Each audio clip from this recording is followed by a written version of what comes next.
Tasty Devakottai chairman Manickavasagam Devakottai chairman Manickavasagam நடுநிலைப்பள்ளியில் 4ஆம் வகுப்பு படிக்கிறேன். நான் படித்த கதை பேர் வந்து மந்திர ஷோ. அதை எழுதினவர் வந்து மேலாய்வு குழு. ஒரு நாள் வந்து ஒரு பாப்பாவுக்கு வந்து ஒரு கால் இருக்காதான். அப்போது அவ வந்து அவள் பள்ளியில் இருக்க நண்பர்கள் எல்லாரும் வந்து அவளை கிண்டலிப்பாங்கன்னா. ஒரு நாள் வந்து அவள் ஸ்கூலில் வந்து ஓட்டப்பந்தயம் வைக்கும் போது அவள் வந்து சேர்றேன்னு எந்திரிச்சு நிற்பாங்க. அப்போது அவங்க நண்பர்கள் எல்லாரும் சொல்லுவாங்க, உனக்கு தான் ஒருத்த கால் இல்லையா, அப்போ எப்படி நீ வந்து ஓடுவ அப்படின்னு கேட்பாங்கன்னா. அப்போது வந்து அவள் சோகத்தோடு வந்து ஒரு பெஞ்சில் போய் உட்காருவாள். பெஞ்சில் உட்காரும்போது அவளுக்கு ஒரு குருவி சத்தம் கேட்குமா. அப்போது அவள் வந்து எல்லா இடத்துலையும் தேடுவாளா. அந்த குருவி எங்கேயுமே இருக்கா. அப்புறம் பெஞ்சு கீழே பார்ப்பாளா. அப்போது வந்து இந்த பெஞ்சு கீழே ஒரு குருவி இருக்குமா. அந்த குருவி ரெக்கை வந்து பெஞ்சில் மாட்டி இருக்குமா.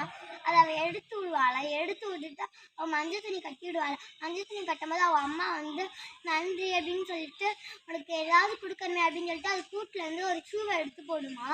எனக்கு தான் காலே இல்லையே, அப்படி நான் ஷூ போடுவேன் அப்படின்னு அது சொல்லுமா. நீ ஒத்த காலில் முதல்ல போடு அப்படின்னு சொல்லுமா அந்த குருவியும். அதே மாதிரி ஒத்த காலில் போடுமா. அது ஒத்த காலில் போடும்போது அடுத்த காலில் போடும்போது அதுவே வந்து அந்த ஷூவை போட்டப்பறம் அது வந்து கால் வந்துடுமா. அப்போது அவள் அம்மா எல்லாத்தையும் அவள் சொல்லுவாளாம், இது எப்படி நடந்துச்சு அப்படின்னு. அவங்க அம்மா அப்பாலாம் கேட்பாளா. அப்போது அவள் சொல்லுவாளாம், நான் வந்து ஒரு குருவிக்கு உதவி செஞ்சேன், அந்த குருவியே எனக்கு இந்த ஷூ கொடுத்துச்சு அப்படின்னு சொல்லுவாள். அப்போது அவள் வந்து அவங்க பள்ளியில் வந்து அந்த ஓட்டப்பந்தயத்தில் வந்து ஜெயிச்சுடுவாங்க. இது வந்து என்ன தெரிஞ்சுக்கிட்டோம்னா, ஒரு ஆளுக்கு உதவி செஞ்சால் நம்மளுக்கும் நன்மையே நடக்கும்.